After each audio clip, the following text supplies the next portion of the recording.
Crime branch unit 9 ने देसी pistol के साथ व्यक्ति को किया गिरफ्तार। क्राइम ब्रांच यूनिट 9 ने बांद्रा के कुरैशी नगर में ट्रैप लगाकर विष्णु भवानी उर्फ सचिन उम्र 38 साल को पकड़ा। उसके बैग से KF 7.65 देसी पिस्टल और 3 जिंदा कारतूस मिले। FIR आर्म्स एक्ट और मुंबई पुलिस एक्ट के तहत दर्ज हुई। पुलिस अब आगे की जांच कर रही है।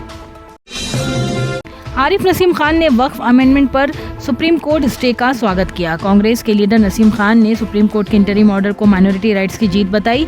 कोर्ट ने वक्फ अमेंडमेंट एक्ट के कुछ खास क्लोज पर स्टे दिया। खान ने इस फैसले को मोदी सरकार के एरोगेंस पर थप्पड़ बताया। कांग्रेस शुरू से ही अमेंडमेंट के खिलाफ रही है। पुणे ब्लास्ट अक्यूज फारूक बागवान को बॉम्बे हाई कोर्ट से मिली बेल। 2012 पुणे ब्लास्ट केस के अक्यूज फारूक शौकत बागवान को बॉम्बे हाई कोर्ट ने 12.5 साल जेल के बाद बेल दे दी है। कोर्ट ने कहा कि उसका रोल को अक्यूज जैसा ही है, जिसे पहले बेल मिल चुकी है। ₹1 लाख बॉन्ड पर रिलीज अलाउ हुआ।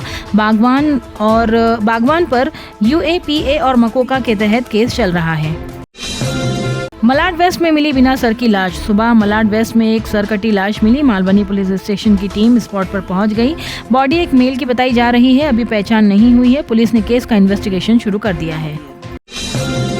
मुंबई पुणे एक्सप्रेसवे भाटन टनल के पास 1 घंटा बंद। 16 सितंबर को दोपहर 2 बजे से 3 बजे तक एक्सप्रेसवे बंद रहा।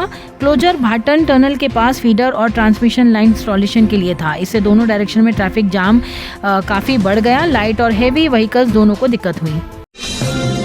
मुंबई में बाइक टैक्सी सर्विसेज को ग्रीन सिग्नल मिला। महाराष्ट्र गवर्नमेंट ने बाइक टैक्सी सर्विसेज को अप्रूवल दे दिया। ओला, उबेर, रेपिडो जैसे ऑपरेटर्स अब से सिटी में शुरू हो जाएंगे। 1.5 किलोमीटर का सफर अब सिर्फ 15 रुपये में होगा। डेली ट्रेवलर्स और ट्रैफिक में फंसे होने वाले कम्यूटर्स के लिए ये एक सस्ती और फास्ट फैसिलिटी है। बंजारा कम्युनिटी की बीड़ और जालना में बड़ी रैली। बंजारा कम्युनिटी ने अपने ST स्टेटस के लिए बीड़ और जालना में रैली निकाली है। उन्होंने मिनिस्टर पंकज मुंडे ने डिमांड उठाई कि इस मैटर पर गवर्नमेंट एक स्पेशल पैनल बनाए। रैली में हजारों लोग शामिल हुए। सुप्रीम कोर्ट ने वक्फ अमेंडमेंट के क्लॉजेस पर रोक लगाई। सुप्रीम कोर्ट ने BJP गवर्नमेंट के नए वक्फ अमेंडमेंट एक्ट के कुछ खास क्लॉजेस पर इंटरिम स्टे दिया। कोर्ट ने पिटीशंस पर डिटेल सुनवाई भी शुरू कर दी है। इस ऑर्डर से माइनॉरिटी इंस्टीट्यूशन को बड़ी राहत मिली है। इंडिया US ट्रेड टॉक्स दोबारा शुरू। न्यू दिल्ली में इंडिया और US के बीच ट्रेड टॉक्स का पहला राउंड था। डिस्कशन टैरिफ और इंपोर्ट्स को लेकर था। एक्सपर्ट्स कह रहे हैं कि ये टॉक्स दोनों देशों के इकोनॉमिक टाइज के लिए क्रूशल है। नसीम खान ने कहा सुप्रीम कोर्ट का फैसला कॉन्स्टिट्यूशन की जीत है। कांग्रेस लीडर नसीम खान ने कहा कि सुप्रीम कोर्ट का ऑर्डर दिखाता है कि मेजॉरिटी कॉन्स्टिट्यूशन को दबा नहीं सकती। उन्होंने इसे मोदी गवर्नमेंट के एरोगेंस पर थप्पड़ बताया। मुंबई पोर्ट अथॉरिटी को MCZME का notice. Maharashtra coastal zone management authority ने मुंबई पोर्ट अथॉरिटी को वार्निंग दी। जवाहर डीप में सी रिक्लेमेशन प्रोजेक्ट बिना क्लियर प्लान के रोकने को कहा। एक्सपर्ट्स कह रहे हैं कि रिक्लेमेशन से फ्लड रिस्क और इकोलॉजी पे असर होगा। तुलजा भवानी नवरात्रि को महाराष्ट्र का state festival status Maharashtra government ने अनाउंस किया है। महाराष्ट्र गवर्नमेंट ने अनाउंस किया है कि तुलजा भवानी श्राद्धिया नवरात्रि को स्टेट फेस्टिवल स्टेटस मिलेगा। इससे टूरिज्म कैलेंडर में इंक्लूड किया गया है। डिवोटीज के लिए ये बड़ी खुशी की बात है। MNS ने कपिल शर्मा को वार्निंग दी। MNS ने कॉमेडियन कपिल शर्मा को कहा कि अपने शो में बॉम्बे या बम्बई ना बोलें। पार्टी ने कहा कि मुंबई का ऑफिशियल नाम उसको इस्तेमाल करना पड़ेगा। ये इशू सोशल मीडिया पर भी वायरल हो गया है। नवी मुंबई एयरपोर्ट का नाम DB पाटिल के नाम पर मांगे उठी। नवी मुंबई इंटरनेशनल एयरपोर्ट के नाम को लेकर लोगों ने मैसिव कार रैली निकाली। रैली में डिमांड उठाई गई कि एयरपोर्ट का नाम DB पाटिल के नाम पर रखा जाए। राज कुंद्रा का बयान ₹60 करोड़ चीटिंग केस में रिकॉर्ड हुआ। बॉलीवुड एक्टर शिल्पा शेट्टी के हस्बैंड राज कुंद्रा का स्टेटमेंट पुलिस ने रिकॉर्ड किया। केस ₹60 करोड़ चीटिंग मैटर का है। ऑफिशियल ने कहा कि शिल्पा शेट्टी को अभी कोई समन नहीं मिला है। अब अल्कोहल वाले रूम फ्रेशनर का जमाना गया। अब वक्त है असली खुशबू चुनने का।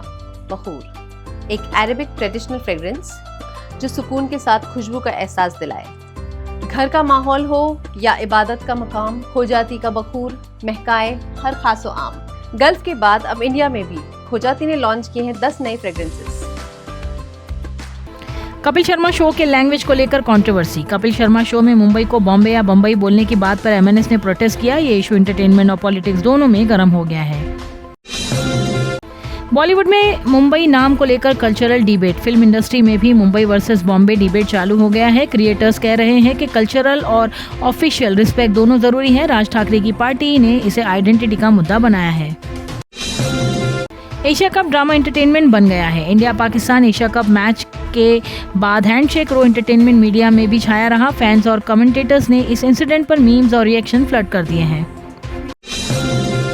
यूएई ने ओमान को एशिया कप में 42 रन से हराया। यूएई ने एशिया कप में ओमान को 42 रन से हरा दिया। इस जीत के बाद उनकी सुपर 4 क्वालिफिकेशन की उम्मीद जिंदा है। प्लेयर्स ने ऑल राउंड परफॉर्मेंस दिखाया है। पीसीबी ने मैच रेफरी एंडी पाइक्रॉफ्ट को हटाने की मांग की। पाकिस्तान क्रिकेट बोर्ड ने एशिया कप के बाद आईसीसी से कंप्लेन की है कि उन्होंने ये कहा है कि मैच रेफरी बायस्ड थे और उनके खिलाफ एक्शन लेना चाहिए। ये इशू और कंट्रोवर्सी को फ्यूल दे रहा है। देवेंद्र झंझारिया को पारा एथलेटिक्स चैंपियनशिप में 20+ मेडल्स की उम्मीद। पीसीआई प्रेसिडेंट और पारा एथलेट्स देवेंद्र झंझारिया ने कहा कि इंडिया इस बार 20 से ज्यादा मेडल्स जीत सकता है। स्क्वाड अब तक का सबसे बड़ा है। जैस्मिन लंबोरिया ने वर्ल्ड बॉक्सिंग चैंपियनशिप में गोल्ड जीता। लिवरपूल में वर्ल्ड बॉक्सिंग चैंपियनशिप में जैस्मिन लंबोरिया ने गोल्ड मेडल जीता। नुपुर ने सिल्वर जीता। ये इंडिया के लिए हिस्टोरिक अचीवमेंट है। इजराइल ने गाजा सिटी में ग्राउंड ऑफेंसिव की तैयारी की। इजराइल ने गाजा सिटी पर ग्राउंड ऑफेंसिव की तैयारी स्टार्ट कर दी है। बॉम्बार्डमेंट बढ़ गया है और ह्यूमैनिटेरियन क्राइसिस भी गहरा रहा है। इंटरनेशनल कम्युनिटी ने सीज फायर की अपील की है। रशिया बेलारूस ने ज़पाड मिलिट्री ड्रिल शुरू किया। रशिया और बेलारूस ने ज़पाड ड्रिल्स NATO के बॉर्डर के पास स्टार्ट किया। एयर स्पेस इंस्ट्रक्शंस और बॉर्डर टेंशन के बीच ये एक्सरसाइज हो रही है। NATO ने इसे क्लोजली मॉनिटर करने की बात कही। इंडिया यूएस ट्रेड टॉक्स पर फोकस यूएस टैरिफ पर रहा। न्यू दिल्ली में चल रहे ट्रेड टॉक्स में यूएस टैरिफ बड़ा मुद्दा रहा। दोनों देश ने अपने कंसर्न्स को टेबल पर रखा। डील फाइनलाइज होने की अभी कोई क्लैरिफिकेशन नहीं है।